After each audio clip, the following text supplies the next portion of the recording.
Casi 2000 años, esta colina romana ha tenido un lugar especial en el corazón de los católicos en todo el mundo. Este es el Vaticano. Cada año, millones de personas visitan sus capillas y museos. Pero ahora los llevaremos a los lugares donde los turistas no tienen acceso.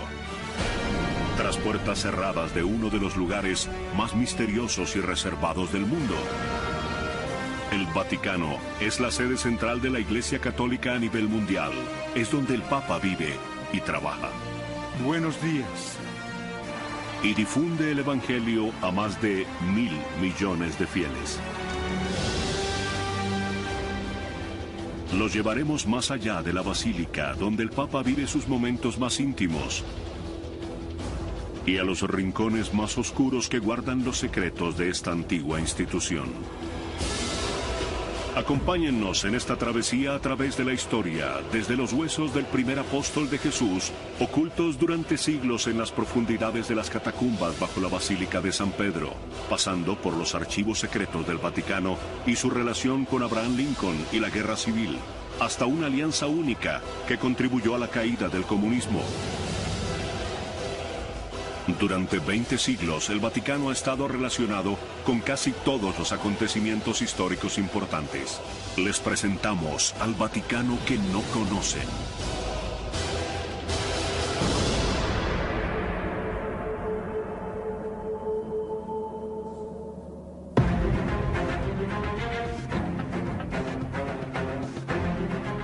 Domingo en Ciudad del Vaticano, el centro espiritual de los católicos de todo el mundo.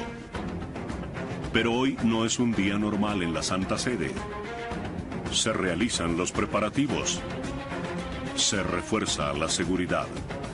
Y el Papa se dirigirá a la multitud de creyentes en la plaza de San Pedro. Mientras los fieles se preparan para dirigir la mirada a la ventana del cuarto piso del Palacio Apostólico. Su Santidad el Papa Benedicto está sentado al lado de otra ventana a 35.000 pies de altura. El Santo Padre está de regreso de un viaje al extranjero y nuestras cámaras lo acompañan en su viaje. Aunque el Papa viaja con estilo, no tiene su propio avión. Este es un avión comercial tipo charter italiano al que le han retirado algunos asientos para darle al Papa el espacio que un pontífice merece. ¿Y qué hay de las impenetrables puertas de la cabina de mando? Se abren para el Papa. Muchas gracias. Que tenga un buen viaje de regreso a casa. Gracias, hijo. Bendiciones. Adiós. Además, no hay que preocuparse demasiado por la seguridad cuando hay 2 aviones de combate escoltándote a casa. A la llegada del pontífice a Roma, el ejército italiano se encarga de su traslado.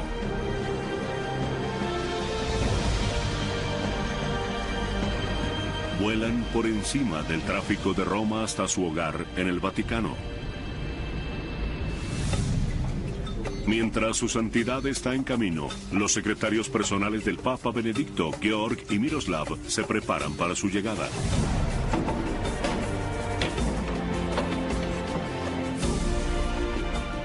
Mientras la multitud espera ansiosa poder vislumbrar al Santo Padre, nosotros lo llevaremos al interior de la oficina privada del Papa, ubicada en el cuarto piso por encima de la Plaza de San Pedro, mientras se prepara para ofrecer su devoción semanal de cada domingo.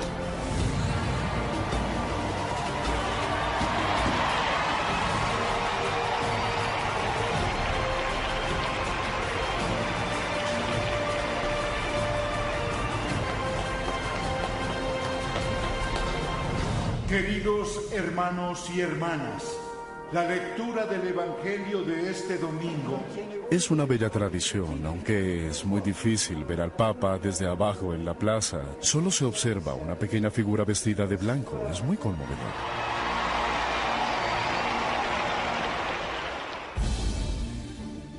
Aunque la figura pública del Papa es lo que atrae multitudes al Vaticano, los aspectos privados llaman aún más la atención. Con un área de apenas un poco más de 40 hectáreas, 8 ciudades del Vaticano caben dentro del Parque Central de Nueva York. Aunque es el país más pequeño del mundo, Tras sus muros se encuentran los secretos mejor guardados de la historia. Los secretos más codiciados se encuentran en los archivos secretos del Vaticano.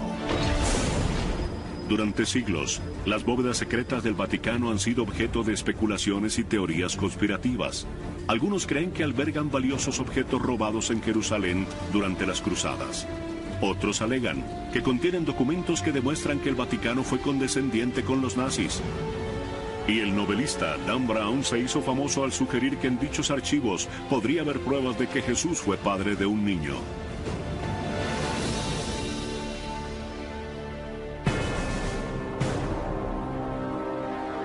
Los archivos secretos están ocultos a plena vista. La entrada sin nombre se encuentra aquí cerca del estacionamiento de los empleados al lado de la biblioteca. Justamente debajo de estos puestos de estacionamiento se encuentra esta bóveda subterránea de 2 pisos.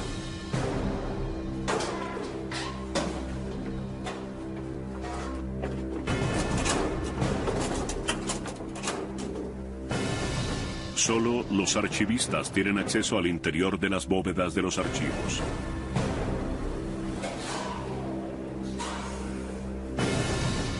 Pero se nos ha permitido ir más allá para mostrarles a ustedes el interior de los archivos secretos del Vaticano. Luca Carboni, curador de los archivos, nos ha otorgado un acceso exclusivo a esta inmensa colección de documentos históricos. En estas bóvedas hay cerca de 80 kilómetros de estantes, siglos de documentos históricos, correspondencia de familias reales, cartas papales y memorandos ultrasecretos que están bien guardados. Estamos en uno de los 5 depósitos de los archivos secretos del Vaticano. Por lo general, este depósito está restringido únicamente para el personal autorizado. Uno de los documentos más interesantes de los archivos es una nota escrita a mano por Miguel Ángel, que data de enero de 1550, mientras construía la cúpula de la Basílica de San Pedro. El Papa estaba enfermo y se habían suspendido los trabajos en la Basílica, por lo que Miguel Ángel suplicaba a un obispo el pago de los 3 meses de salario que les debían a sus trabajadores. «Se lo ruego, su ilustrísima», escribió, «por el amor de San Pedro, su servidor Miguel Ángel». Muchos creen que este es el origen del popular eufemismo en el idioma inglés, por el amor de Pedro. Increíblemente, esta carta apenas se descubrió en la última década. ¿Cómo una carta manuscrita de un artista tan famoso pudo haberse perdido durante tantos años? Napoleón es el culpable.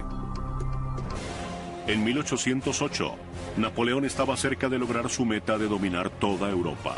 Con su ejército posicionado al norte de Italia, le exigió al Papa Pío VII que le entregara los estados pontificios a Francia.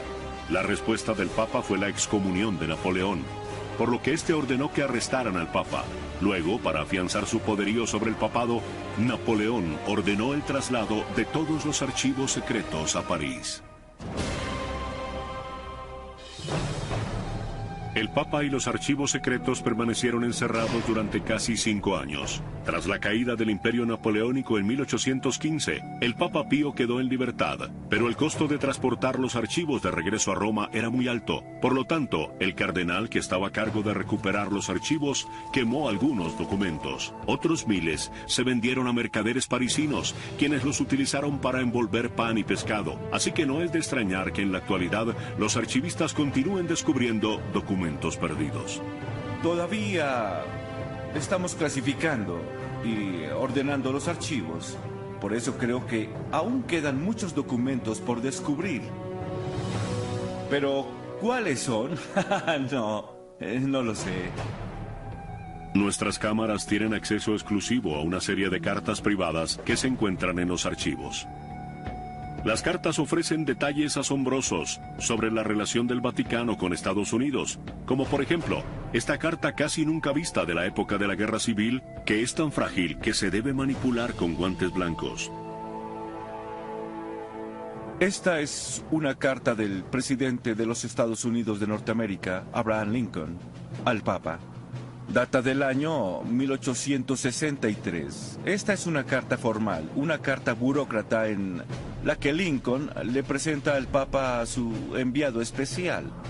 Probablemente esta carta la escribió el secretario de Abraham Lincoln. Podemos ver la firma original del presidente en la parte posterior con una tinta diferente. Aquí tenemos la firma original del presidente Abraham Lincoln. Cuando Lincoln envió la carta, la guerra civil era atroz. Los soldados de la Confederación habían invadido el norte. La Unión había sufrido más de 250,000 bajas. No obstante, Lincoln no hace referencia al sangriento y mortal conflicto.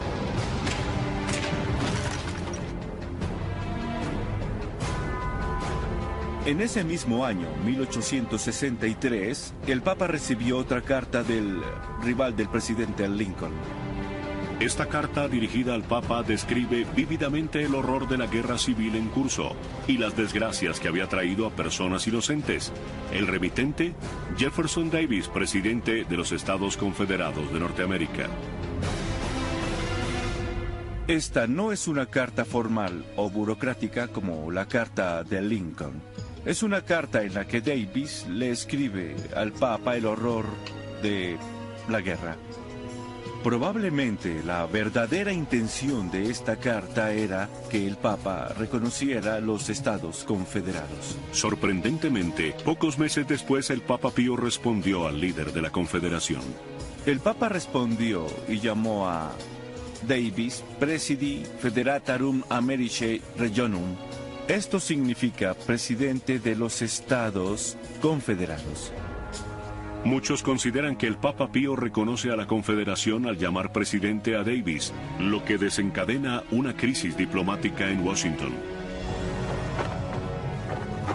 ¿Existen otras cartas papales ocultas en estas estanterías que pudieran ofrecer detalles sobre acontecimientos históricos recientes? Quizá, pero de haberlas, nadie tiene permitido verlas todavía.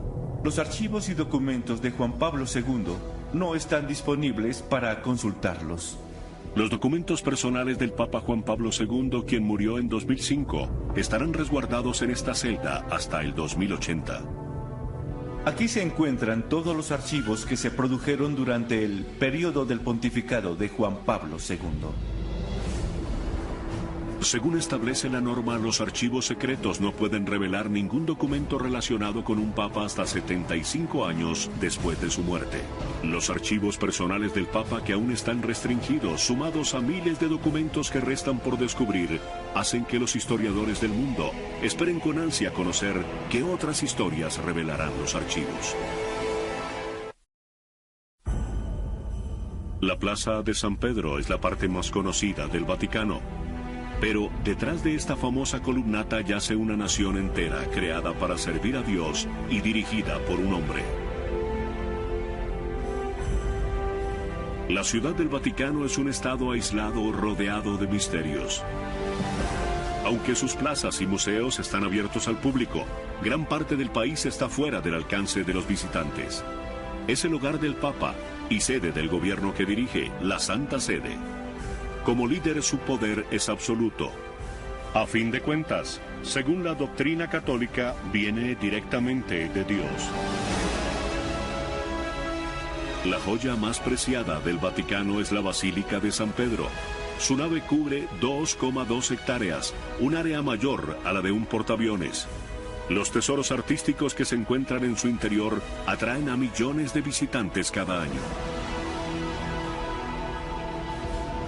Pero muy pocos de esos visitantes saben que debajo de este templo de Dios yace una ciudad de la muerte. La colina vaticana era una necrópolis. La cultura original anterior a la romana era la cultura etrusca. Tenían una diosa, como los dioses paganos, llamada Vática, que era la diosa de los muertos, la diosa del inframundo. Y vivía en la colina vaticana. Es un buen nombre para un cementerio. Actualmente, la Basílica de San Pedro está situada encima de ese antiguo cementerio y de algunos de los personajes más sagrados del catolicismo.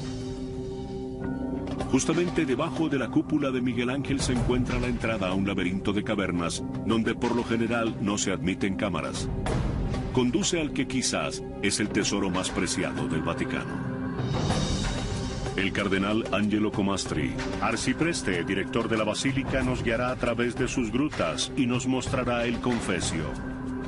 Un área sagrada cuyo acceso está permitido únicamente a los miembros de mayor rango de la iglesia. Dentro se encuentra una pista relacionada con el propio Jesucristo. Nos encontramos en el centro de la basílica, debajo del baldaquino de Bernini, debajo de la cúpula de Miguel Ángel. Aquí pueden ver el símbolo que caracteriza a San Pedro, la cruz invertida. La historia de esta majestuosa basílica comienza en el año 64 después de Cristo, cuando el iracundo emperador Nerón ordena incendiar una zona de barrios para abrir espacio y construir un nuevo palacio. El fuego se descontrola y casi destruye toda Roma.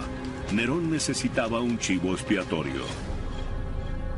Y los miembros de un culto emergente que se hacen llamar cristianos, dirigidos por el apóstol Pedro, son el blanco perfecto.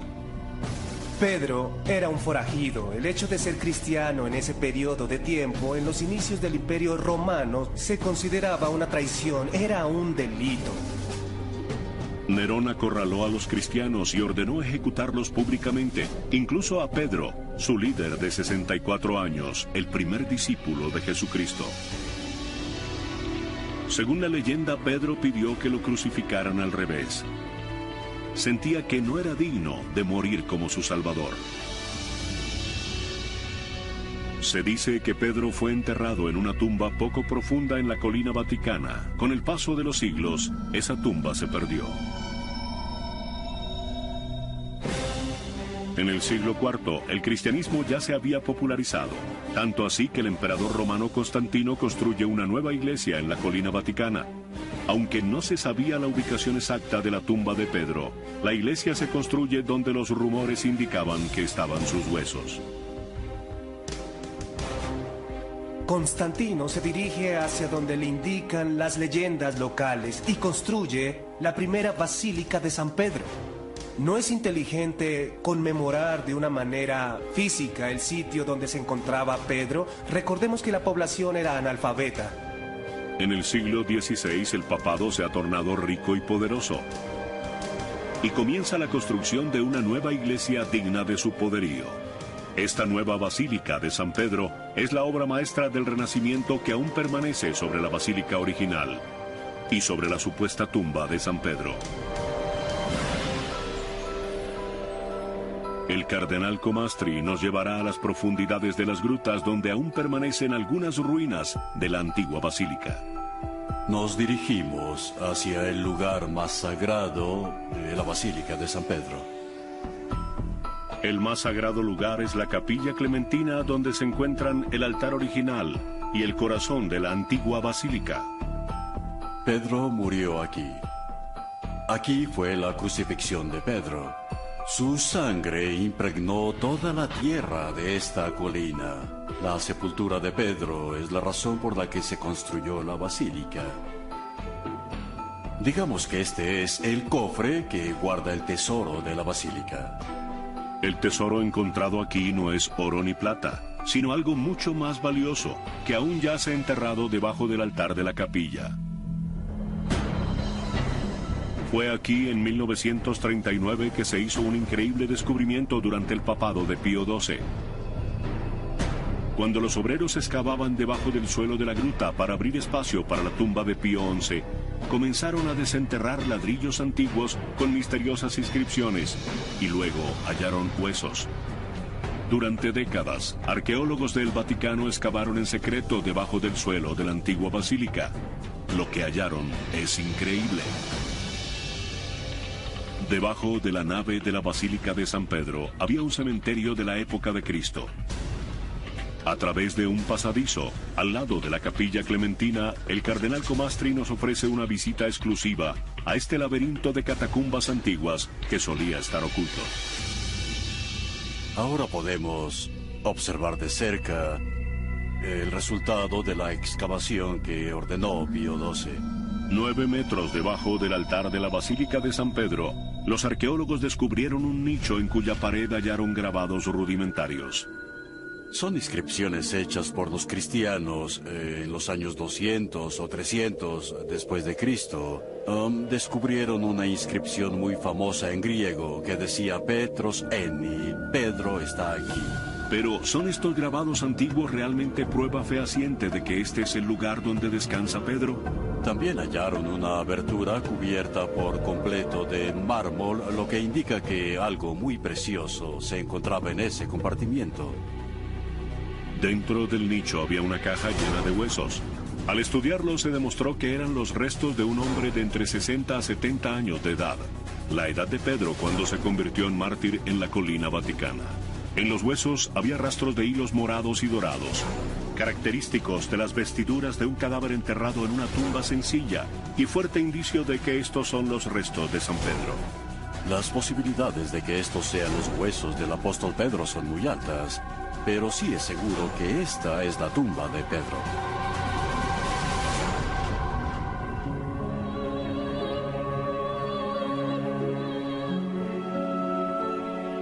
Después de visitar la sepultura del primer papa de la historia, San Pedro, el cardenal nos mostrará el lugar del descanso eterno del último Santo Padre, Juan Pablo II. Han pasado 2000 años desde la primera tumba hasta esta tumba. 2000 años de historia de la Iglesia. Cuántas tempestades, cuántas tormentas, cuántas persecuciones. Cuántas personas pensaron que la Iglesia estaba por perecer. Y la Iglesia sigue viva.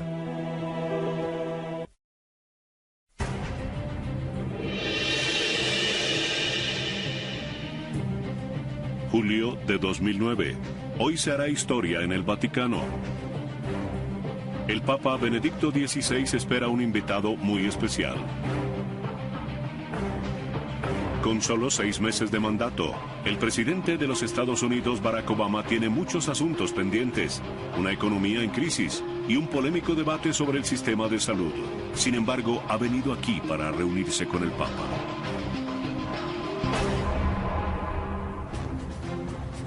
Cuando un presidente en ejercicio se reúne con el Papa, se debe cumplir un estricto protocolo.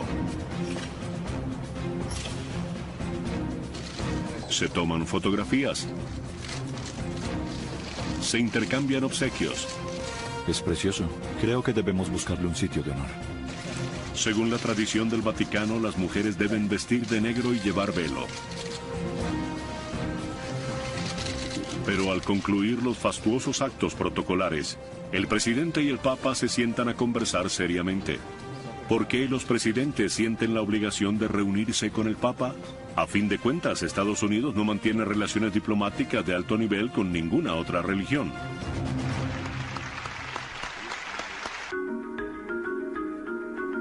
Esta relación es muy importante porque reúne al líder del mundo libre con uno de los principales líderes religiosos de la civilización occidental. Tuvimos la oportunidad exclusiva de entrevistar al embajador estadounidense Miguel Díaz, responsable de mantener el diálogo entre el presidente Obama y el Papa.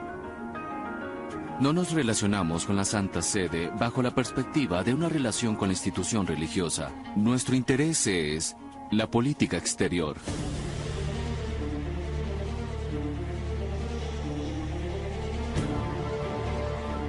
El Papa puede influir en los 1.100 millones de católicos que viven en cada esquina alrededor del mundo, y eso lo convierte en un poderoso aliado. La influencia de la Santa Sede alrededor del mundo es muy profunda. Debemos tomar en cuenta la presencia de los católicos a nivel mundial. Las ventajas de tener al Papa como aliado podrían parecer obvias en la actualidad. Pero esto no siempre ha sido así.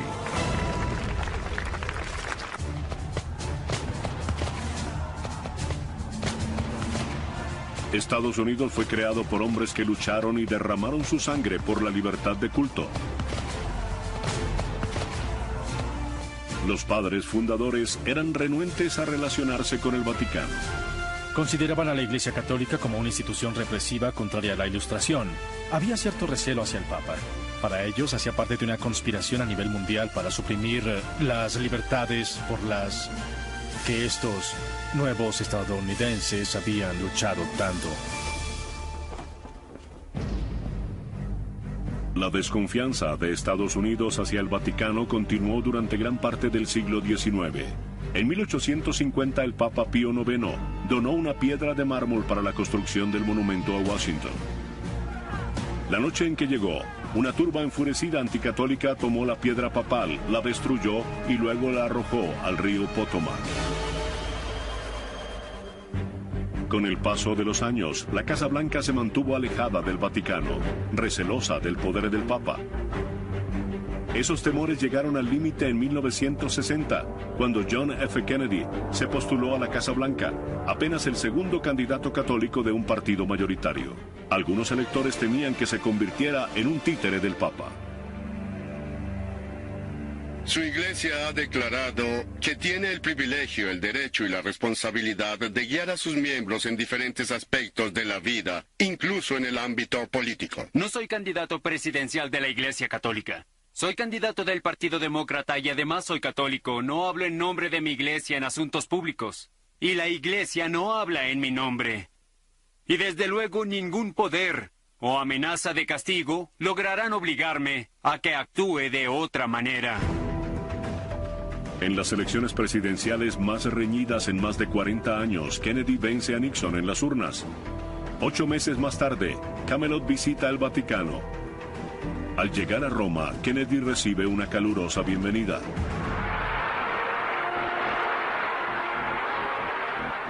Pero en Estados Unidos algunos están preocupados. Hubo debate sobre su identidad como católico, inquietudes relacionadas con la primera enmienda y la separación de la Iglesia y del Estado.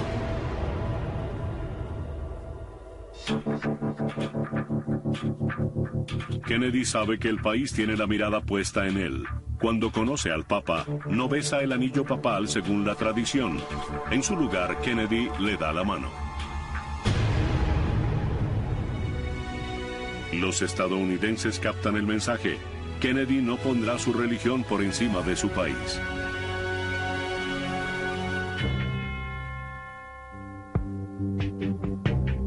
Pero Kennedy contribuye a aliviar la tensión existente entre Estados Unidos y el Vaticano. Algunos piensan que si no hubieran asesinado a John F. Kennedy, quizás su segundo mandato habría conducido a la formalización de las relaciones diplomáticas. El hecho que logra acercar a la Casa Blanca y al Vaticano es la amenaza de aniquilación nuclear.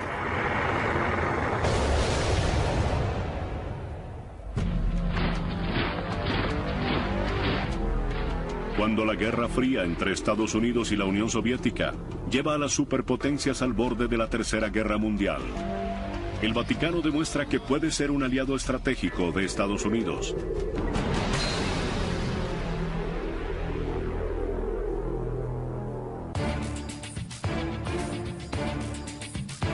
El presidente Ronald Reagan visita por primera vez al Papa Juan Pablo II en junio de 1982.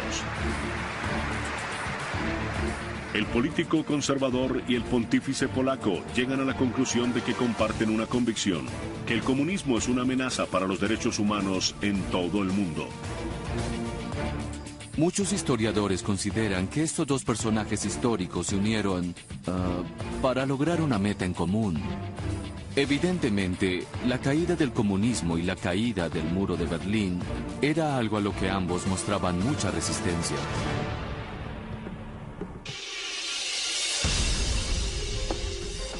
Mientras Reagan intimida a los soviéticos con un arsenal de misiles, el Papa Juan Pablo se reúne en secreto con el director de la CIA. Los soviéticos responden utilizando a sacerdotes de Europa del Este como infiltrados en el Vaticano con el fin de espiar al Papa. Poco después, en 1984, Estados Unidos inaugura su propia embajada en el Vaticano.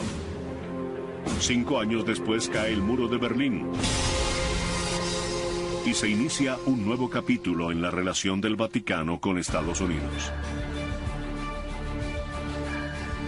Desde hace más de 27 años hemos mantenido relaciones diplomáticas formales. Con el paso de los años, el Vaticano ha demostrado que es una valiosa fuente de información de inteligencia. Ninguna otra organización mundial cuenta con ciudadanos que viven en casi todos los países del mundo. El Papa tiene ojos y oídos por doquier. Es por eso que esta relación es una gran oportunidad para escuchar al mundo. Es por eso que al Vaticano se le conoce como el gran puesto de escucha. La comunicación puede generar información importante en tiempos de crisis, pero también es importante en tiempos de paz y tranquilidad.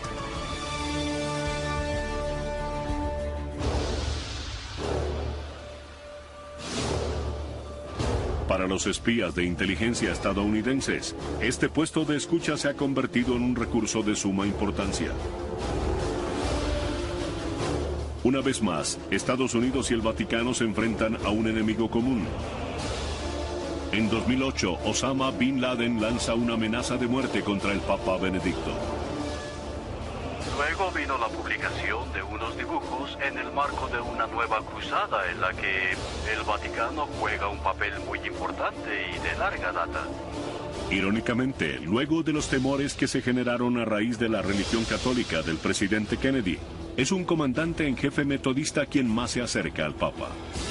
George Bush se reunió en varias ocasiones con Juan Pablo II antes de su muerte y luego con el Papa Benedicto XVI.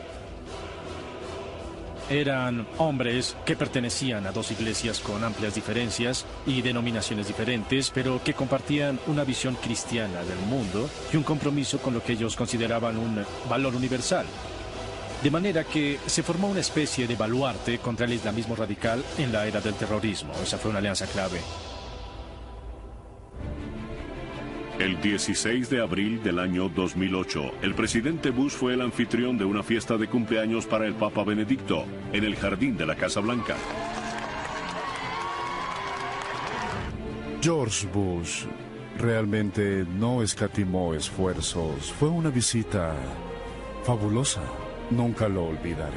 Pocos papas han celebrado su fiesta de cumpleaños en la Casa Blanca. Creo que solo uno. Es una escena que los padres fundadores nunca habrían imaginado. Una prueba de cuán lejos ha avanzado la relación entre Estados Unidos y el Vaticano.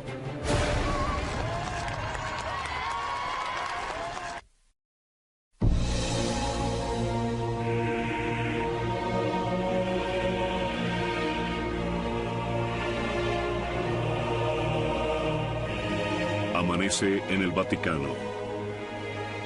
Y la Santa Sede se prepara para recibir a otros 30,000 visitantes diarios.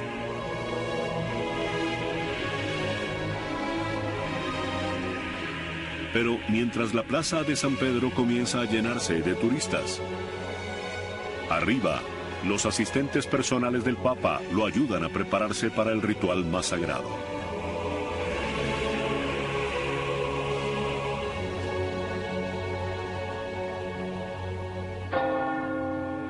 Esta es la capilla privada del Sumo Pontífice.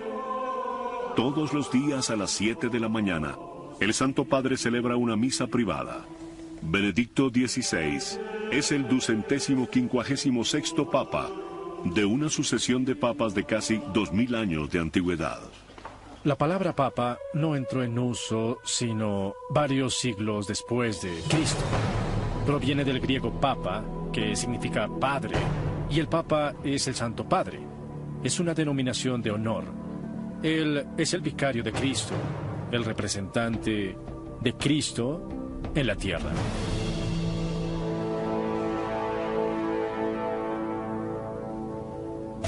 El Papa es también el jefe de Estado del gobierno de la Iglesia a nivel mundial, conocido como la Santa Sede.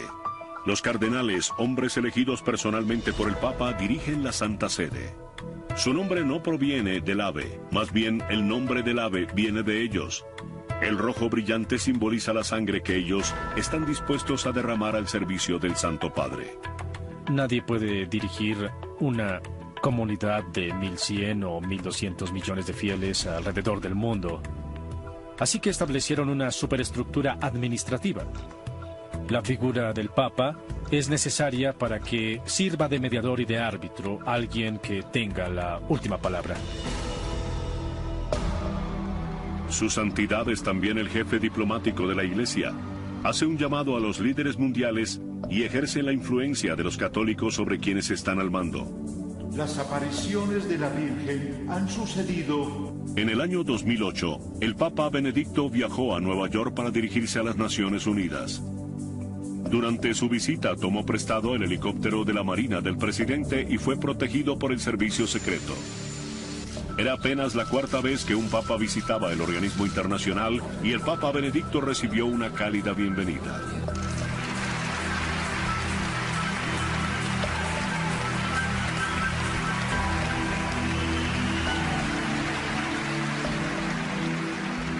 El pontífice también difunde el Evangelio a los 1.100 millones de católicos en todo el mundo. Donde vaya, los fieles acuden en masa a verlo.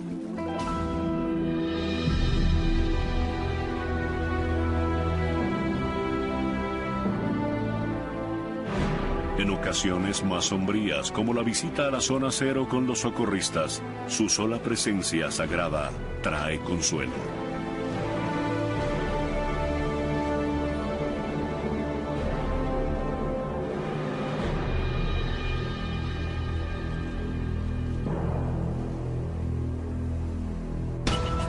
Sin embargo, el Papa pasa la mayor parte de su tiempo en el Vaticano, en los apartamentos papales, una suite de 10 habitaciones en lo alto del Palacio Apostólico con vista a la Plaza de San Pedro.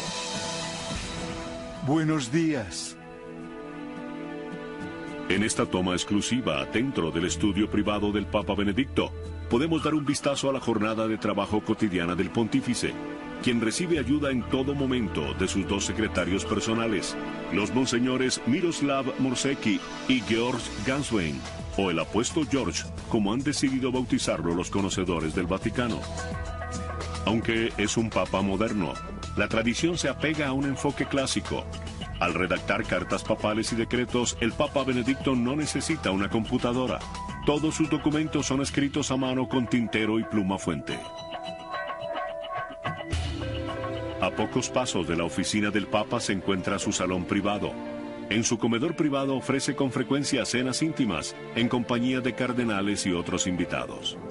Es un ambiente tranquilo, desde luego que hay que vestir la sotana y besar el anillo del Papa. Luego nos invita a todos a hacer una pausa y bendice los alimentos.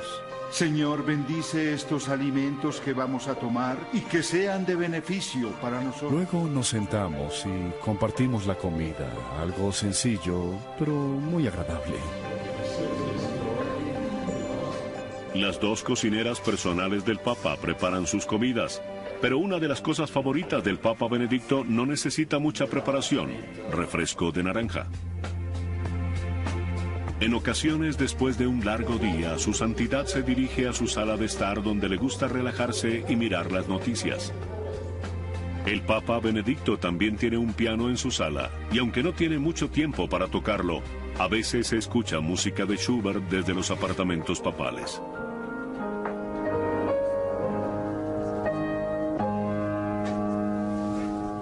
Quizás la habitación más impresionante del Papa sea un amplio armario denominado la sacristía. En su interior se encuentran algunos de los tesoros más valiosos del catolicismo que han heredado los papas durante siglos. El hermano Edward Delling es un monje agustiniano que nos otorga un acceso especial a esta invaluable colección.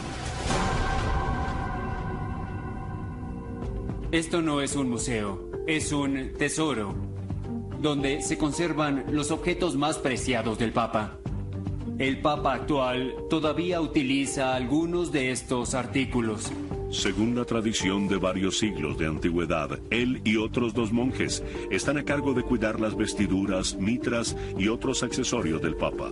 Increíblemente, la única responsabilidad terrenal de estos monjes es cuidar estos preciosos objetos. Por aquí tenemos las diferentes mitras. Esta la utilizó el Papa Juan Pablo II. Estos son los anillos que utilizaron varios papas. Luego tenemos las cruces pectorales que, por lo general, el Papa se pone encima. Aquí se guarda el bastón del Papa, denominado báculo. El Papa Benedicto lo utiliza en las procesiones más importantes. No es para caminar, es el símbolo de su autoridad y de su poder espiritual. Detrás de algunas de estas puertas no hay armarios. Son pasadizos secretos que conducen a habitaciones donde se encuentran algunos de los objetos más valiosos de la colección. Son objetos que los papas han coleccionado durante siglos. La mayoría de los tesoros del Vaticano provienen de la época del Renacimiento, el auge del poderío de la Iglesia y de su corrupción. El papado se convierte en un juguete para las familias pudientes de toda Italia. Esas familias comienzan a ganar poder y cuando lo consiguen tienen tanto dinero que ambicionan obtener más poder a un nivel superior. El papado se convierte en la joya más codiciada. ¿Qué más querría una madre o un padre para su hijo que verlo convertido en papa? Una de esas familias era la de los Borgia. En 1492 el cardenal Rodrigo Borgia se convierte en el Papa Alejandro VI. Su familia sobornó a los cardenales con grandes cantidades de plata para que lo eligieran. Una vez convertido en papa, envenena a sus rivales cardenales y luego acepta sobornos para sustituir sus puestos. Es cierto que hubo papas que no fueron muy santos en realidad. La corrupción comenzó con personas que ambicionaban obtener poderes secular. Lamentablemente, esa no fue una buena época en la historia de la Iglesia. Estos papas vivían como reyes, eran corruptos, viciosos, hacían fiestas extravagantes y construyeron suntuosos palacios para ellos. Comparado con ellos, Paris Hilton luciría como una indigente. Estos horribles papas, estos papas terribles y nefastos, fueron los que crearon los objetos que las multitudes de peregrinos acuden a ver hoy en el Vaticano. Es una verdadera ironía.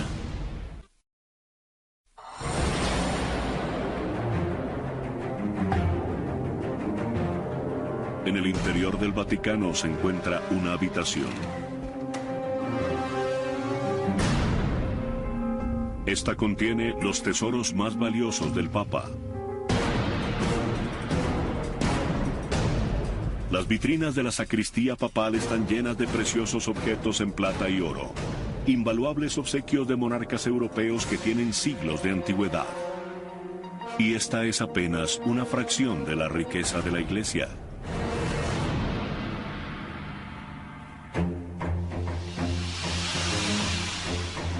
Tomen en cuenta los tesoros sagrados que están dentro de la Basílica de San Pedro, o las miles de irreemplazables obras de arte en el interior de los museos del Vaticano. Los objetos que se exhiben en el Vaticano son apenas la mitad de lo que había. Reyes y generales, así como bárbaros, saquearon objetos en el transcurso de los siglos. Imaginen si estuviera todo. Solo la Capilla Sixtina tiene un valor estimado de $800 millones. Estos tesoros visibles nos hacen preguntarnos a cuánto asciende la riqueza del Vaticano. La respuesta es complicada.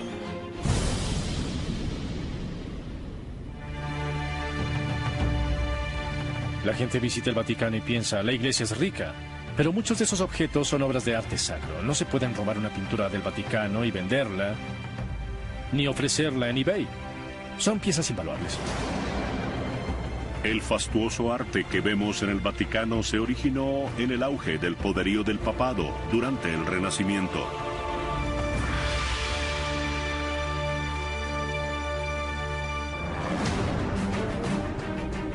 En el siglo XVI, el Papa es como un rey. Gobierna sobre un amplio territorio denominado los Estados Pontificios. Es el mayor terrateniente de Italia. De esta manera el papado deja de lado su autoridad espiritual para convertirse en una autoridad terrenal. Los papas recaudan impuestos, utilizan ejércitos para confiscar las riquezas de sus enemigos y acumulan fortunas imponiendo su autoridad como reyes. Las riquezas que acumulan les permiten crear los monumentos más apreciados del Vaticano. La Basílica de San Pedro, el techo de la Capilla Sixtina, las estancias de Rafael e incluso el Palacio Apostólico, todos creados durante el siglo XVI por estos papas pudientes. Desde luego, todo eso fue arrasado en el siglo XIX.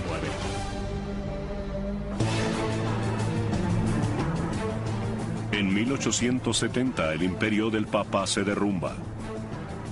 El rey Víctor Manuel marcha a lo largo de Italia y logra unir todos sus territorios bajo un solo mando. Por primera vez, desde los días del Imperio Romano, Italia está unida. Forzaron al Papa y a las fuerzas papales a retirarse a la ciudad de Roma y luego, algunos años después, a las 44 hectáreas del estado de la Ciudad del Vaticano que conocemos en la actualidad. Víctor Manuel es aclamado como el padre de la Italia moderna, pero para el papado es un desastre. El Papa, quien gobierna toda Italia central, se retira en el interior de los muros del Vaticano. Le han arrebatado todas sus tierras y sus ingresos fiscales. El Papa estaba prisionero dentro del Vaticano. Había gobernado el mundo conocido. Todo terminó. Aunque parezca increíble, a principios del siglo XX el Vaticano estaba en bancarrota.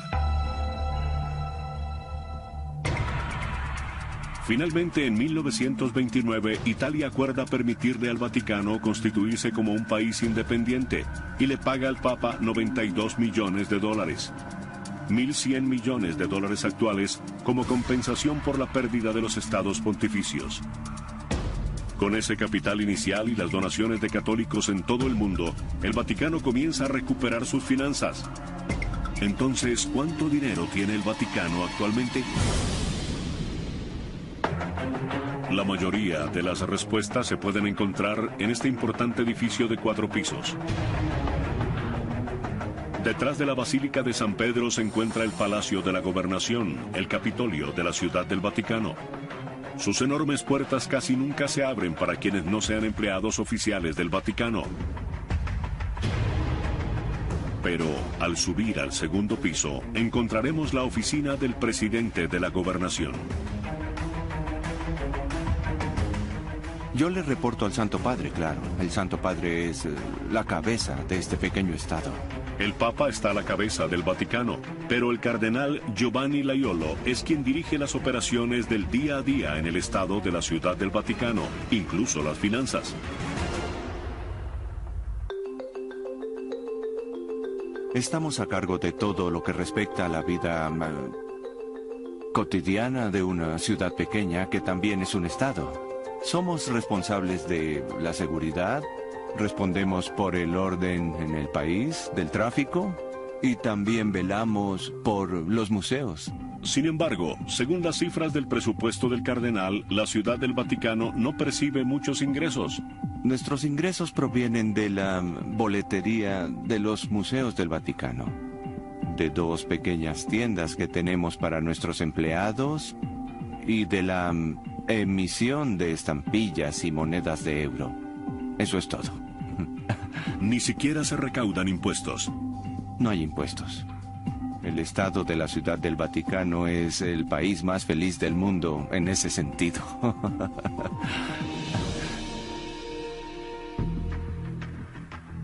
Quizás el cardenal deba pensar en algún impuesto.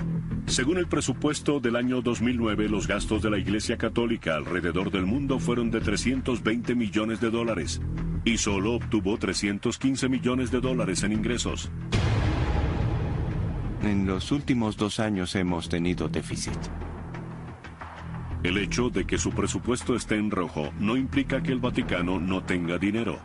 El verdadero secreto de la riqueza del Vaticano se halla aquí, en esta antigua torre de piedra.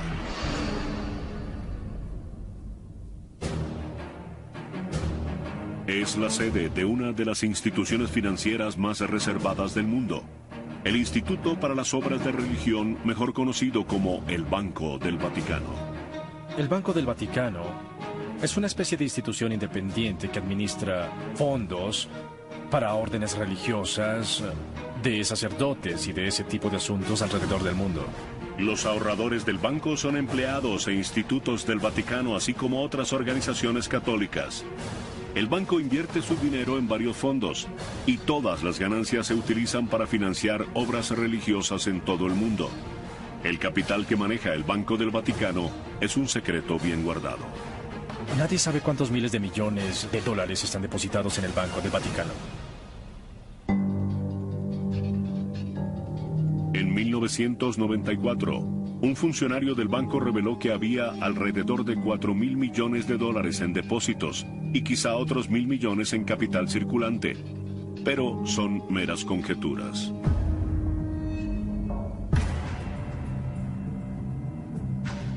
Lo que sí sabemos es que la Iglesia y sus diócesis locales son uno de los más grandes terratenientes del mundo. Se estima que el valor de sus propiedades en la ciudad de Nueva York se eleva a más de 2.500 millones de dólares. En Roma, el terreno que ocupa el Vaticano está valorado en alrededor de 1.500 millones de dólares.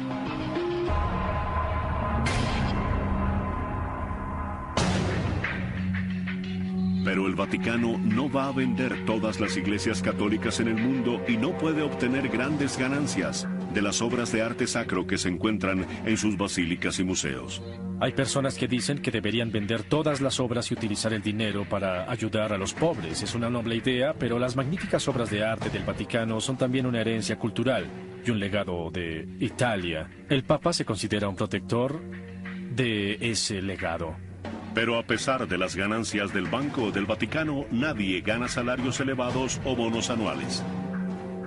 No es una operación que produzca dinero. Todos los ingresos se emplean para financiar la misión del Papa dirigida a las organizaciones benéficas. A fin de cuentas, el Vaticano cuantifica su riqueza no por la cantidad de dinero, sino de almas.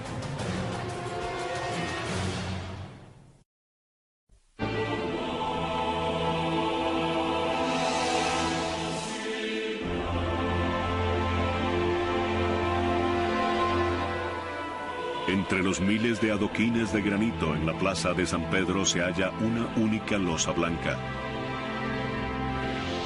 Marca el lugar de una de las mayores fallas de seguridad en la historia del Vaticano. A las 5:15 de la tarde se oyeron unos disparos.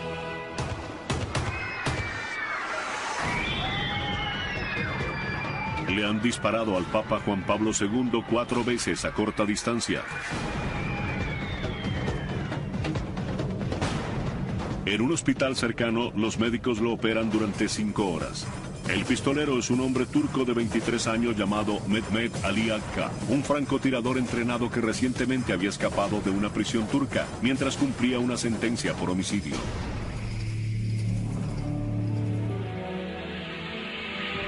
Miles de fieles seguidores del Papa Juan Pablo II se reúnen en la Plaza de San Pedro en una emotiva vigilia para esperar noticias sobre el destino de su líder espiritual. Era como el fin del mundo, no saber si viviría o no. Fue un momento muy, pero muy difícil.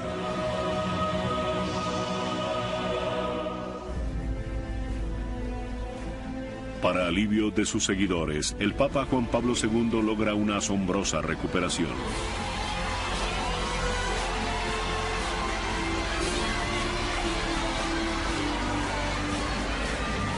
Pero para quienes protegen al Papa, nada volverá a ser igual.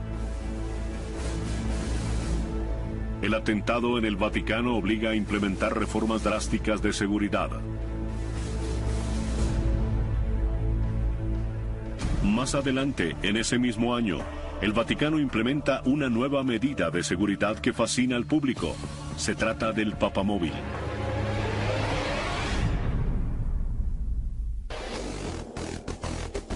El Papamóvil que el Papa Benedicto utiliza actualmente es una camioneta Mercedes-Benz clase M personalizada. Protege al Papa con un vidrio de doble capa a prueba de balas, y aunque las ventanas se pueden bajar, al Papa se le recomienda categóricamente mantenerlas arriba. Está equipado con un blindaje de 5 centímetros de espesor y una carrocería a prueba de explosiones. El vidrio a prueba de balas está diseñado para detener proyectiles de alto calibre.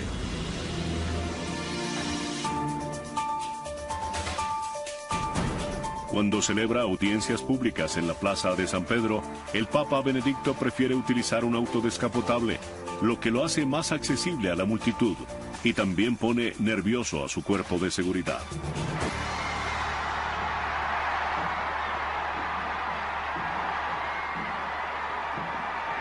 Esta notable vista desde la parte posterior de la cabeza del Papa muestra lo vulnerable que es.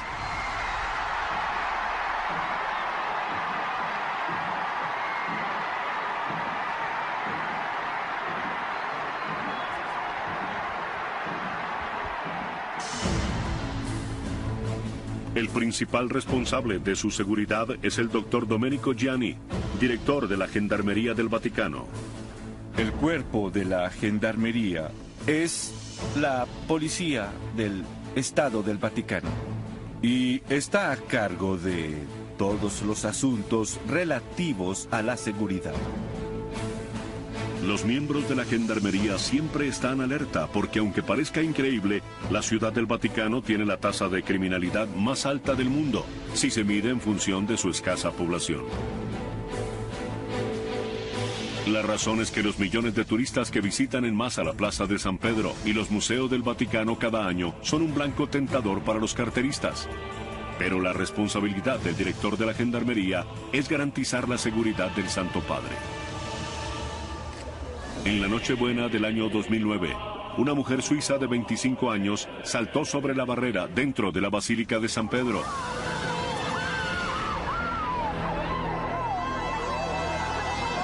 La atacante logró alar al Papa Benedicto hacia el piso de mármol de la basílica, pero gracias a su equipo de seguridad el Papa salió ileso.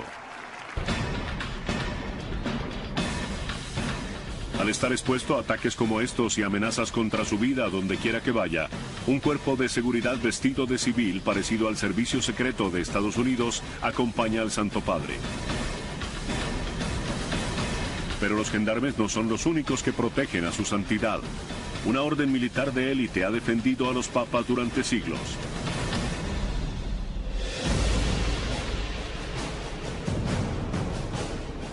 Se trata de la Guardia Suiza. La Guardia Suiza está al servicio exclusivo del Papa como sus protectores personales. Sus 135 miembros son efectivamente suizos. Y todos han recibido entrenamiento militar en el ejército suizo.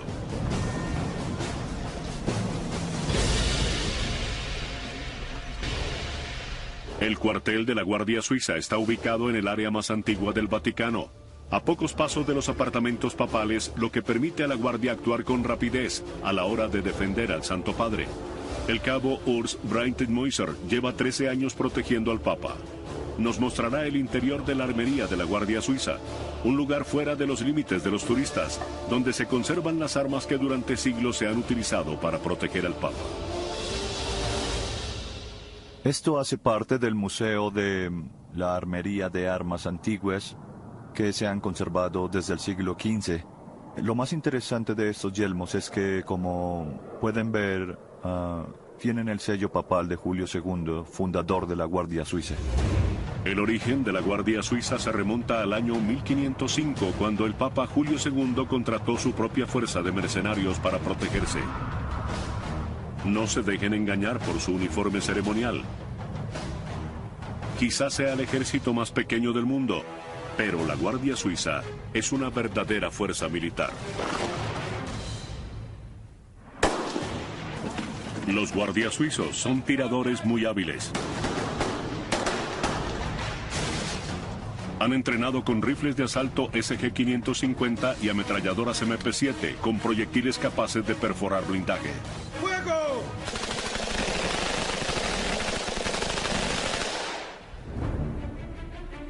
El 6 de mayo de cada año, la Guardia celebra una ceremonia muy especial donde no se permite la entrada al público.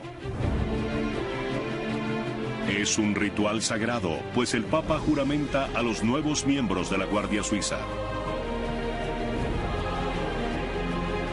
La primera vez que estuve cerca del Santo Padre, sentí una gran emoción al poder saludarlo. Fue algo increíble. La fecha tiene un significado especial para la Guardia Suiza. Es el aniversario de su mayor sacrificio. En mayo de 1527, Carlos V y su ejército de 16.000 hombres invadieron Roma. Están saqueando la ciudad. Los soldados cabalgan dentro de la iglesia. Ponen a prueba el valor de Roma en un ataque frontal. ¿Es posible que el papado esté al borde del abismo?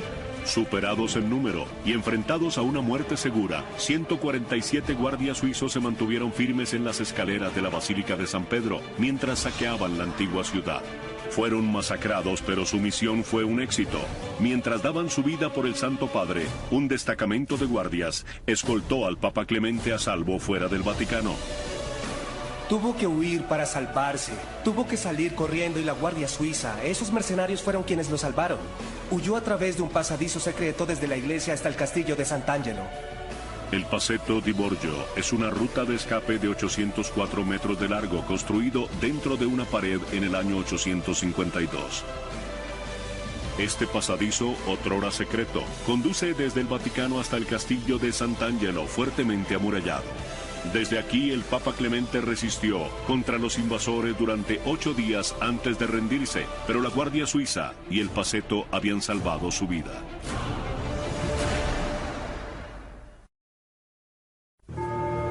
...24 de marzo de 2005... Viernes Santo. La Semana Santa está alcanzando su clímax en Roma. Se acerca el domingo de Pascua. Pero dentro de los apartamentos papales, Juan Pablo II está agonizando.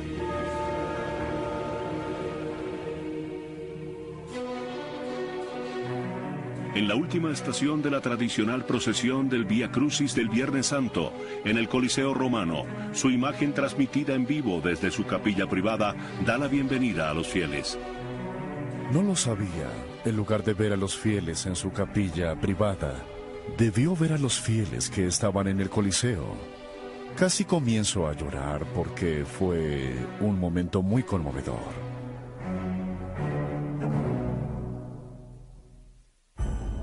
Marzo 27 de 2005. Domingo de Pascua. 2 días más tarde, el Papa se asoma a su ventana decidido a bendecir a la multitud. Permanece en la ventana durante 12 agonizantes minutos, rechazando la ayuda e intentando hablar.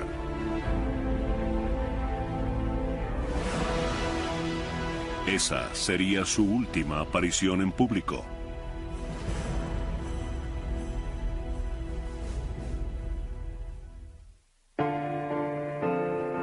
Durante los próximos días, decenas de miles de fieles comienzan a concentrarse en la plaza de San Pedro y permanecen en vigilia.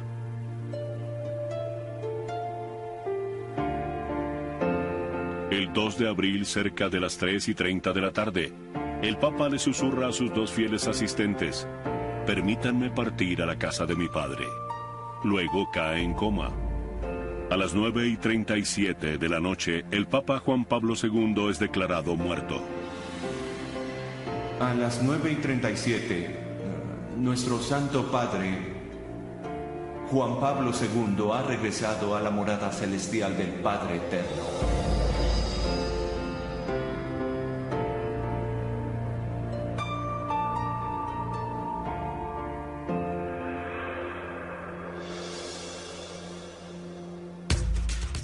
Pero a pesar de que la Iglesia está de luto, se comienzan a preparar diferentes rituales que tienen siglos de antigüedad.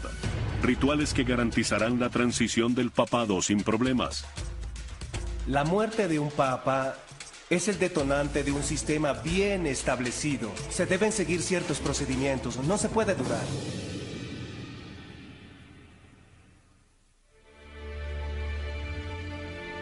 En la capilla del Papa, los más allegados y los cardenales ofrecen sus últimas oraciones junto a su cuerpo.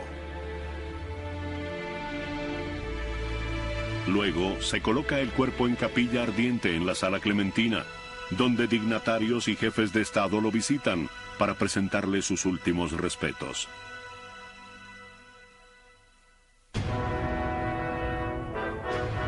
Finalmente, el cuerpo se coloca en la Basílica de San Pedro, donde el público puede llorar la pérdida de su líder.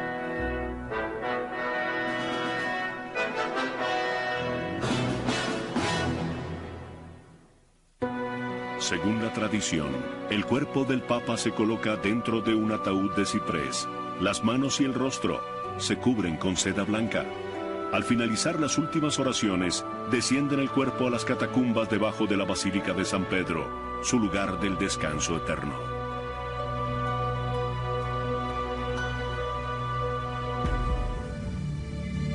Después del funeral, prosiguen 9 días de duelo denominados el novenario.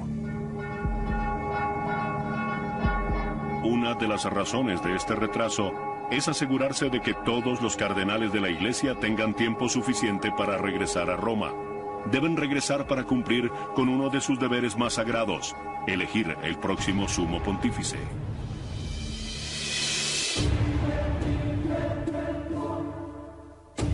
Se denomina cónclave, una tradición de 1000 años de antigüedad llena de rituales que hoy sigue vigente.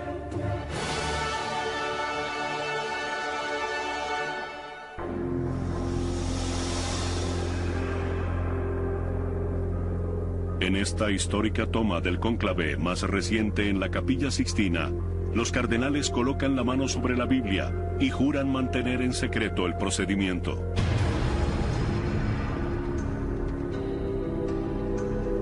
Al finalizar las últimas oraciones, el maestro papal de ceremonias pronuncia las más famosas palabras en latín. Extra omnis. Eso significa literalmente fuera todos los ajenos. El término cónclave proviene del latín cum clavis, bajo llave. Los cardenales se encierran bajo la mirada vigilante de las figuras del mural de Miguel Ángel, El Juicio Final.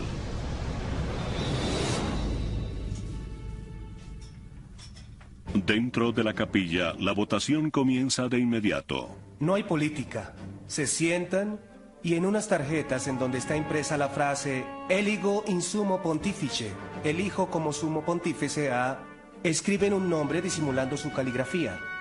Doblan la tarjeta y caminan por la nave de la Capilla Sixtina sosteniéndola en alto para que todos puedan ver que van a emitir un voto. Los votos se cuentan y se registran. Si un cardenal obtiene 2 tercios o 2 tercios más 1, es definitivo. Ese cardenal es el nuevo papa. De lo contrario, votan de nuevo. Puede haber hasta 4 votaciones en un día, 2 en la mañana y otras 2 en la tarde. Afuera, en la plaza, la multitud espera con ansias la decisión. Cuando se cuentan los votos, se queman a modo de ceremonia, lo que emite un humo que se ha convertido en uno de los símbolos más icónicos del Vaticano. Sale humo negro si no se ha elegido el papa y humo blanco si ya hay papa.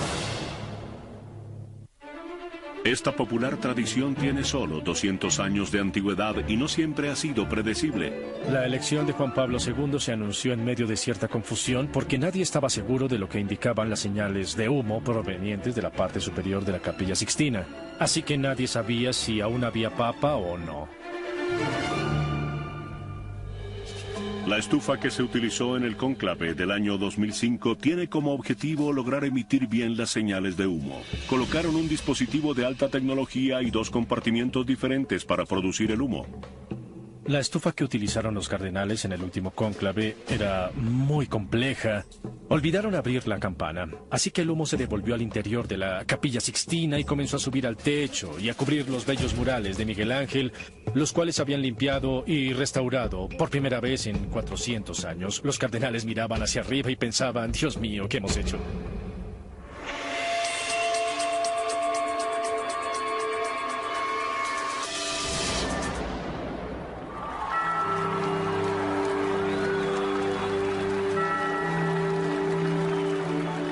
Mientras la multitud espera impaciente por conocerlo, el nuevo papa se retira a una pequeña habitación cerca de la capilla, donde lo visten con sus nuevas vestiduras blancas. No es como el presidente de Estados Unidos, a quien eligen un martes del mes de noviembre, pero no toma posesión sino varios meses después, el 20 de enero. El elegido es papa desde ese instante. Luego, el nuevo papa regresa a la Capilla Sixtina para saludar a los cardenales y anuncia su nuevo nombre. Cuando se elige al papa se le pregunta cómo quiere ser llamado. ¿Por qué el papa cambia de nombre? En el año 533 se eligió a un papa cuyo nombre era Mercurio. Consideraron que era una mala idea que el papa tuviera el nombre de un dios pagano, así que tomó por nombre Juan, fue Juan II. La última vez que un papa no cambió de nombre fue en el 1500.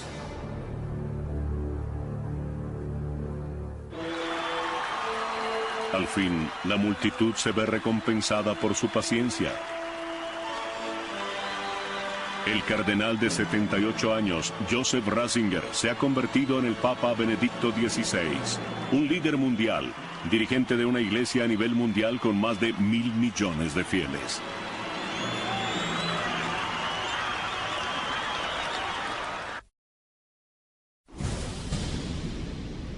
Muchos asumen que el Vaticano, el icónico baluarte de la cristiandad, es enemigo de la ciencia. Pero al contrario de esta creencia popular, la Iglesia posee una tradición científica que data de varios siglos. Sobre los largos corredores de los museos del Vaticano, se eleva esta torre cuadrada, lejos de los límites de los turistas, pero en su interior se encuentra una de las habitaciones más interesantes del Vaticano.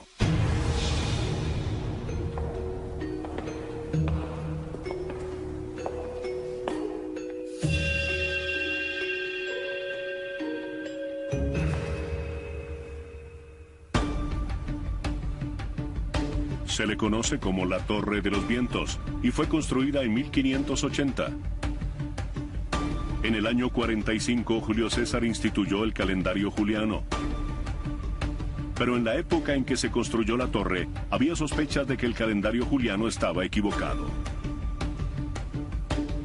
Esta habitación es un instrumento científico creado para mostrarle al Papa que el antiguo calendario juliano estaba equivocado. Esta habitación se diseñó para comprobar la exactitud del calendario, midiendo la altitud del Sol al mediodía, en función de las estaciones meteorológicas. Al mediodía, el Sol proyecta un punto de luz cerca de este meridiano. En el equinoccio de primavera, el rayo de sol debía caer en este símbolo grabado en el piso, pero llegado el momento, el rayo cayó afuera. Ello demostró que el calendario estaba equivocado. Un año solar era 11 minutos más corto de lo que se había planteado. Con el paso del tiempo, esos minutos se tornaron significativos. Un día por siglo no causaba muchos problemas, pero ya después de 15 días comenzaba a sumar. Por lo tanto, el Papa Gregorio XIII ordenó eliminar 10 días del mes de octubre de 1582 del calendario. También decretó que el año nuevo comenzaría el 1 de enero y no al final de marzo como estaba establecido.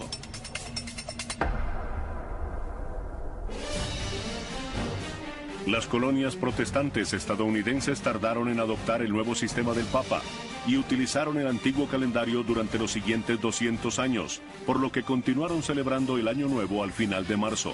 Los estadounidenses eran considerados tontos y es probable que esa sea la razón por la que el 1 de abril se le conoce como el Día de los Tontos de Abril. Durante los siglos XVII y XVIII, la Iglesia estaba a la vanguardia de los descubrimientos científicos. La mayoría de los científicos europeos vivían en monasterios.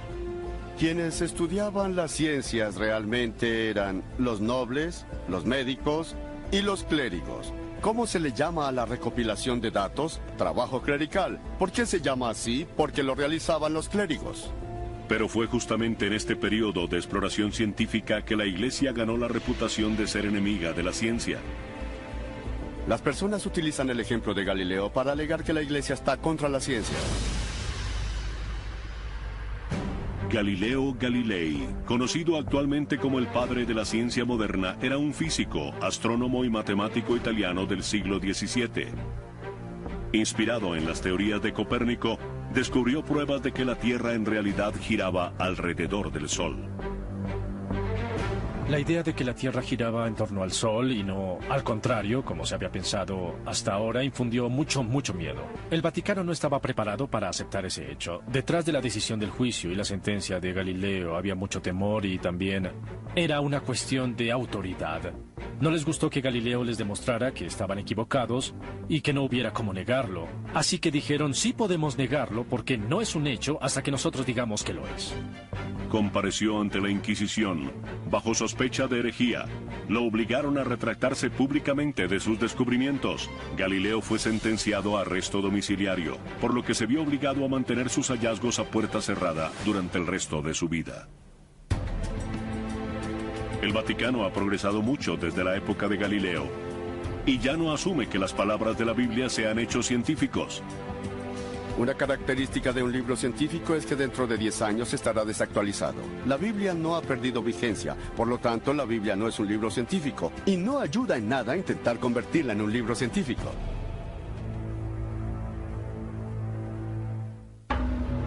La Iglesia ya no considera que la ciencia sea una amenaza para las enseñanzas de la Biblia. En la actualidad, cuando el Vaticano mira hacia el cielo, lo hace a través de telescopios. La astronomía es la única ciencia que verdaderamente eleva el alma humana. Incluso un niño de 6 años tiene la capacidad de mirar al cielo y decir, vaya. El Papa Pablo VI tenía un gran interés en la astronomía. Y cuando el hombre exploró el espacio por primera vez, este es un pequeño paso para el hombre, pero un gran salto para la humanidad. Él fue uno de los primeros en dirigirse a los astronautas en la Luna. Saludos y bendiciones para ustedes, conquistadores de la Luna.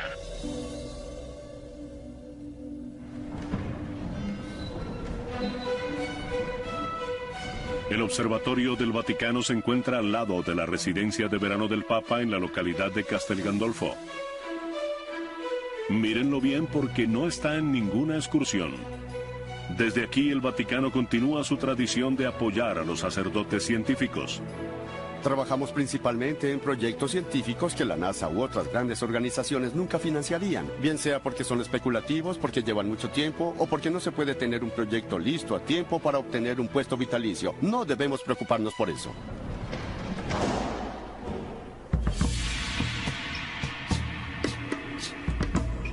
Ahora la Iglesia es tan progresista que en el año 2009, el Vaticano fue el anfitrión de una conferencia para debatir la posibilidad de que exista vida en otros lugares del universo. Siempre nos preguntan si bautizaríamos a un extraterrestre. Yo solo lo haría si me lo pidieran. Y por lo que sabemos, el agua es un veneno para ellos. Hay que tener cuidado. La religión es la razón por la cual soy científico. La importancia de plantearnos preguntas como si existen los extraterrestres o si las computadoras serán inteligentes, no se trata de encontrar la respuesta. No lo sabemos. Pero eso nos obliga a reflexionar sobre ello más profundamente, porque la religión y la ciencia tienen sin duda un punto en común y es el ser humano, que estudia la ciencia y tiene una religión.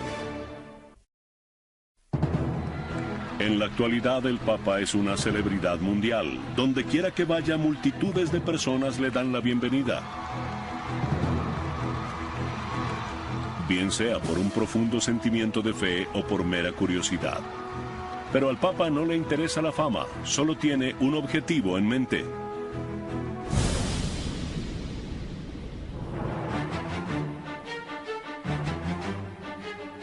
La razón de ser del papado y de la Iglesia es dar la salvación a los fieles, hacer que crean en Jesucristo como su Salvador y logren entrar al cielo. Para difundir las enseñanzas del catolicismo, la Iglesia utiliza todas las herramientas que tenga a su alcance. En una cultura que valora la fama, el Papa se ha convertido en una celebridad. El Papa ha aprovechado la cultura y los medios de comunicación de la era moderna para predicar el Evangelio todo el tiempo. En la Edad Media, el Papa era un general porque la manera más eficiente de difundir el Evangelio era a través de los ejércitos. Hubo conversiones a la fuerza, las cruzadas. Se han cometido terribles pecados en el nombre del Evangelio, precisamente por parte de los líderes católicos, quienes se supone deben encarnar esos valores del Evangelio. Con el paso de los siglos, el mensaje de la Iglesia ha sido siempre el mismo, pero el Vaticano ha hallado una manera menos sangrienta de difundir el Evangelio. 12 de febrero de 1931 era una fría mañana de febrero en Roma mientras la limusina papal se detenía fuera de un edificio en la colina vaticana. Pío XI descendió del vehículo. El Papa Pío XI consideró importante el uso de un nuevo medio, la radio, para lograr comunicarse con las personas más allá de la frontera de la Ciudad del Vaticano y de las fronteras de Italia. Él fue el único que llamó al ganador del Premio Nobel de Física, Guglielmo Marconi, para que le instalara una estación de radio. Olvidamos lo importante que fue Marconi en 1929.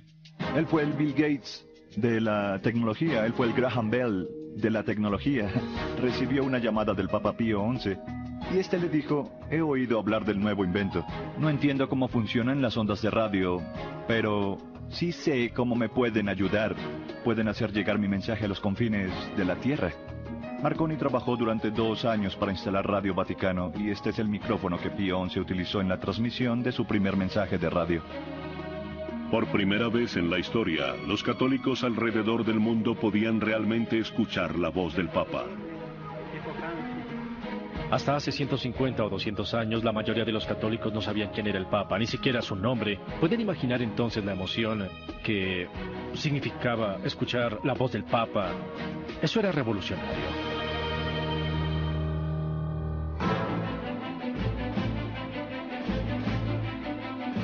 Hoy en día, Radio Vaticano tiene casi 400 empleados.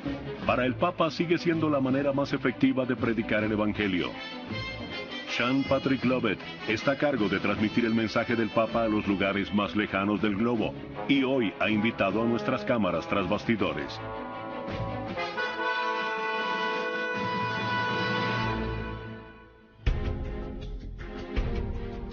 Transmitimos en 40 idiomas diferentes, representamos a 90 nacionalidades diferentes, así que tenemos una especie de Naciones Unidas en miniatura aquí. En muchos de los países donde el Vaticano desea transmitir su mensaje, la radio es el único vínculo con el mundo exterior. Es por eso que el Vaticano invierte $25 millones al año en esta estación, cerca de la 12ª parte de todo su presupuesto. La radio es el único medio de comunicación que continúa y continúa adaptándose a las necesidades de la era moderna. Es muy importante.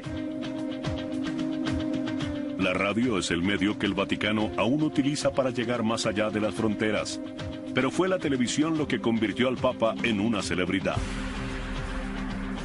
La televisión realmente ha transformado el papado. Ahora los papas son celebridades mediáticas, viajan por el mundo hacia los fieles.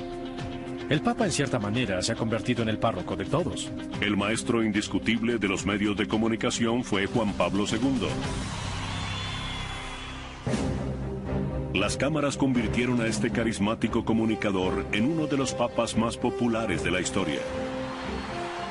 Debido a que Juan Pablo II había sido actor, tenía el don de comunicarse con las personas utilizando habilidades teatrales sin ser dramático. La manera como se agachaba para besar el suelo, la manera como se inclinaba para besar a los enfermos.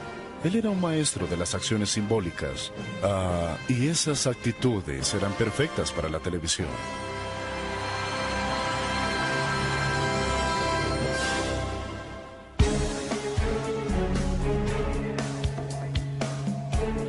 En la actualidad, un nuevo medio de comunicación se ha convertido en una nueva herramienta de evangelización para el Vaticano y podría transformar el papado una vez más. Esta es la era del Vaticano cibernético. Cada papa ha debido predicar según la época en la que se encuentra, sea a través de Facebook o Twitter. Jesús predicaba sobre las aves en el cielo y ahora tuiteamos sobre el Evangelio.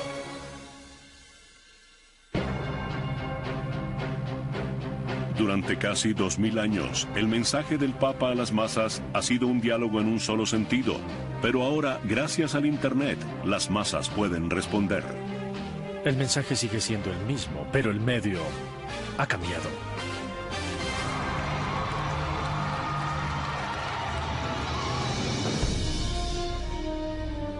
Inquebrantable en su propósito y sin embargo adaptable según la época, el Vaticano es un lugar único en la Tierra.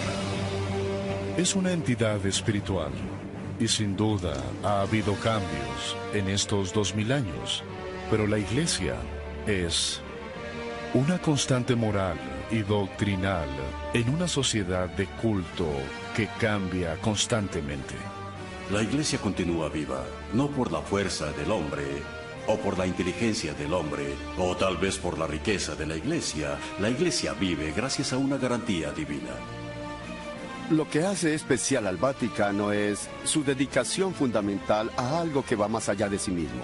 Y mientras sea eso lo que nos guíe, mientras el Espíritu Santo esté ahí, continuará siendo el mismo lugar.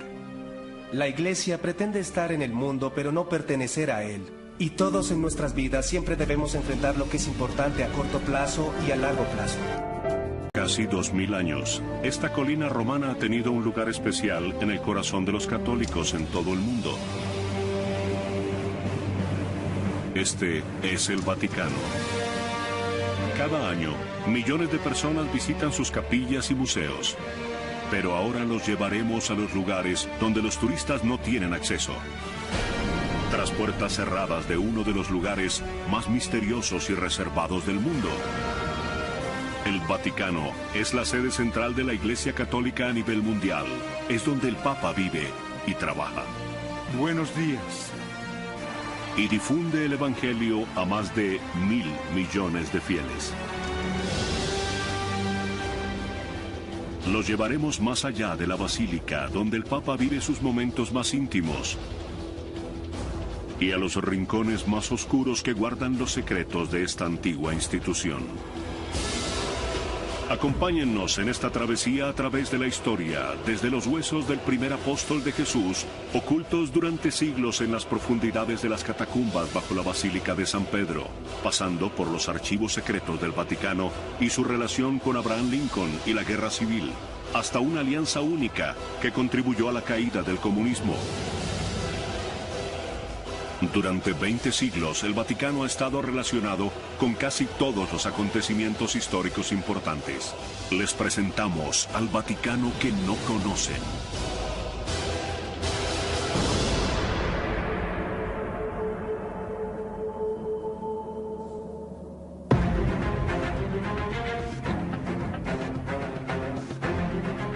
Domingo en Ciudad del Vaticano, el centro espiritual de los católicos de todo el mundo. Pero hoy no es un día normal en la Santa Sede. Se realizan los preparativos. Se refuerza la seguridad. Y el Papa se dirigirá a la multitud de creyentes en la plaza de San Pedro. Mientras los fieles se preparan para dirigir la mirada a la ventana del cuarto piso del Palacio Apostólico. Su Santidad el Papa Benedicto está sentado al lado de otra ventana a 35.000 pies de altura. El Santo Padre está de regreso de un viaje al extranjero y nuestras cámaras lo acompañan en su viaje. Aunque el Papa viaja con estilo, no tiene su propio avión. Este es un avión comercial tipo charter italiano al que le han retirado algunos asientos para darle al Papa el espacio que un pontífice merece. ¿Y qué hay de las impenetrables puertas de la cabina de mando? Se abren para el Papa. Muchas gracias, que tenga un buen viaje de regreso a casa. Gracias, hijo. Bendiciones. Adiós. Además, no hay que preocuparse demasiado por la seguridad cuando hay 2 aviones de combate escoltándote a casa. A la llegada del pontífice a Roma, el ejército italiano se encarga de su traslado.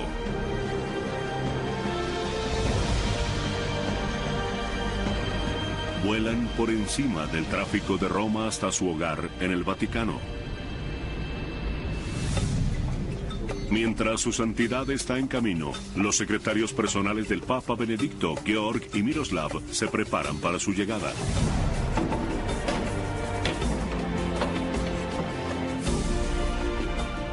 Mientras la multitud espera ansiosa poder vislumbrar al Santo Padre, nosotros los llevaremos al interior de la oficina privada del Papa, ubicada en el cuarto piso por encima de la plaza de San Pedro, mientras se prepara para ofrecer su devoción semanal de cada domingo.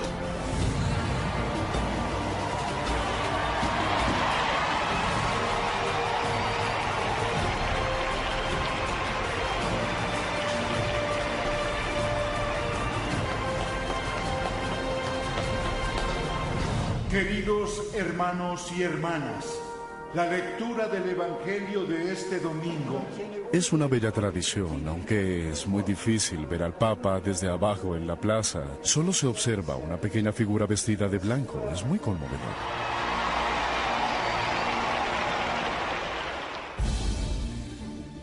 Aunque la figura pública del Papa es lo que atrae multitudes al Vaticano, los aspectos privados llaman aún más la atención. Con un área de apenas un poco más de 40 hectáreas, 8 ciudades del Vaticano caben dentro del Parque Central de Nueva York. Aunque es el país más pequeño del mundo, tras sus muros se encuentran los secretos mejor guardados de la historia. Los secretos más codiciados se encuentran en los archivos secretos del Vaticano. Durante siglos, las bóvedas secretas del Vaticano han sido objeto de especulaciones y teorías conspirativas. Algunos creen que albergan valiosos objetos robados en Jerusalén durante las cruzadas. Otros alegan que contienen documentos que demuestran que el Vaticano fue condescendiente con los nazis. Y el novelista, por lo que éste ordenó que arrestaran al Papa. Luego, para afianzar su poderío sobre el papado, Napoleón ordenó el traslado de todos los archivos secretos a París. El Papa y los archivos secretos permanecieron encerrados durante casi 5 años. Tras la caída del Imperio Napoleónico en 1815, el Papa Pío quedó en libertad, pero el costo de transportar los archivos de regreso a Roma era muy alto. Por lo tanto, el cardenal que estaba a cargo de recuperar los archivos quemó algunos documentos. Otros miles se vendieron a mercaderes parisinos, quienes los utilizaron para envolver pan y pescado. Así que no es de extrañar que en la actualidad los archivistas continúen descubriendo documentos perdidos. Todavía estamos clasificando y ordenando los archivos. Por eso creo que aún quedan muchos documentos por descubrir. Pero, ¿cuáles son? No lo sé. Nuestras cámaras tienen acceso exclusivo a una serie de cartas privadas que se encuentran en los archivos. Las cartas ofrecen detalles asombrosos sobre la relación del Vaticano con Estados Unidos, como por ejemplo, esta carta casi nunca vista de la época de la Guerra Civil, que es tan frágil que se debe manipular con guantes blancos. Esta es una carta del presidente de los Estados Unidos de Norteamérica, Abraham Lincoln, al Papa. Data del año 1863. Esta es una carta formal, una carta burócrata en la que Lincoln le presenta al Papa a su enviado especial. Probablemente esta carta la escribió el secretario de Abraham Lincoln. Podemos ver la firma original del presidente en la parte posterior con una tinta diferente. Aquí tenemos la firma original del presidente Abraham Lincoln. Cuando Lincoln envió la carta, la guerra civil era atroz. Los soldados de la Confederación habían invadido el norte. La Unión había sufrido más de 250,000 bajas. No obstante, Lincoln no hace referencia al sangriento y mortal conflicto.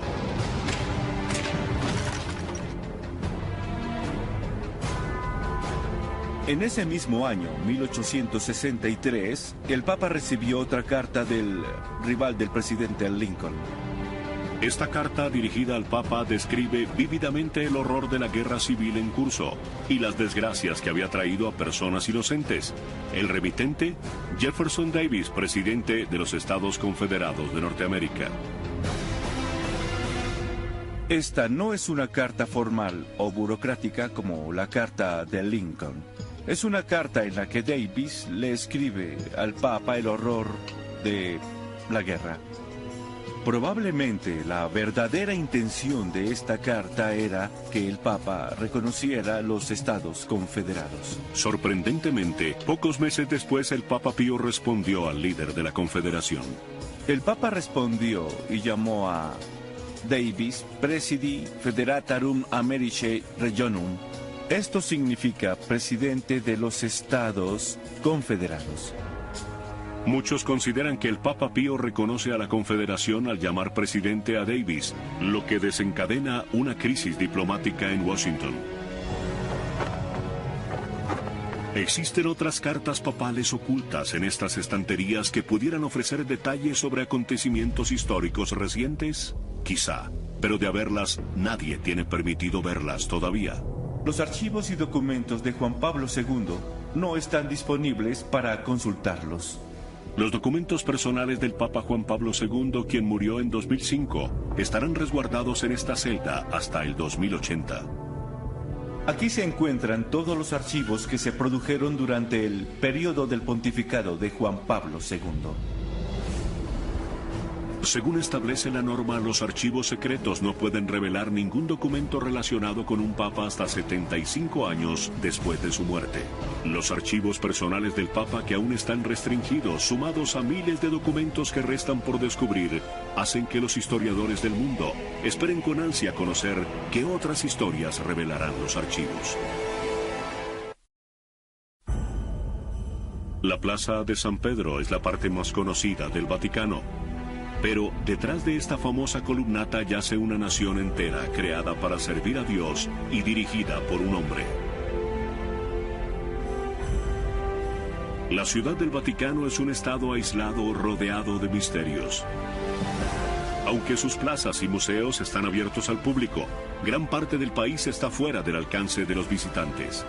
Es el hogar del Papa y sede del gobierno que dirige, la Santa Sede. Como líder, su poder es absoluto. A fin de cuentas, según la doctrina católica, viene directamente de Dios. Dan Brown se hizo famoso al sugerir que en dichos archivos podría haber pruebas de que Jesús fue padre de un niño.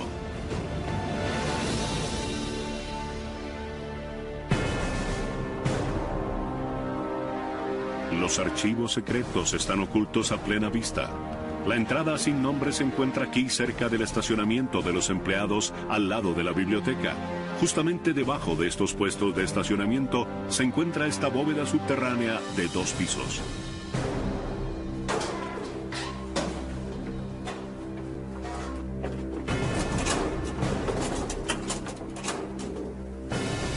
Solo los archivistas tienen acceso al interior de las bóvedas de los archivos.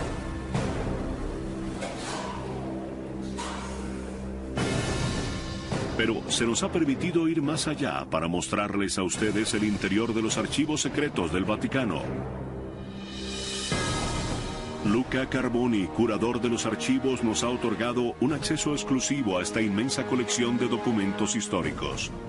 En estas bóvedas hay cerca de 80 kilómetros de estantes, siglos de documentos históricos, correspondencia de familias reales, cartas papales y memorandos ultrasecretos que están bien guardados. Estamos en uno de los 5 depósitos de los archivos secretos del Vaticano. Por lo general, este depósito está restringido únicamente para el personal autorizado.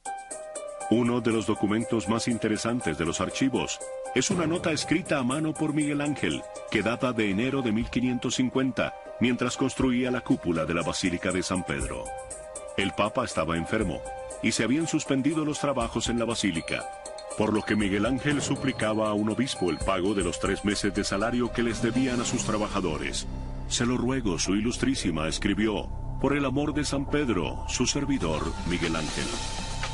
Muchos creen que este es el origen del popular eufemismo en el idioma inglés, por el amor de Pedro. Increíblemente, esta carta apenas se descubrió en la última década. ¿Cómo una carta manuscrita de un artista tan famoso pudo haberse perdido durante tantos años? Napoleón es el culpable. En 1808, Napoleón estaba cerca de lograr su meta de dominar toda Europa. Con su ejército posicionado al norte de Italia, le exigió al Papa Pío VII que le entregara los estados pontificios a Francia. La respuesta del Papa fue la excomunión de Napoleón.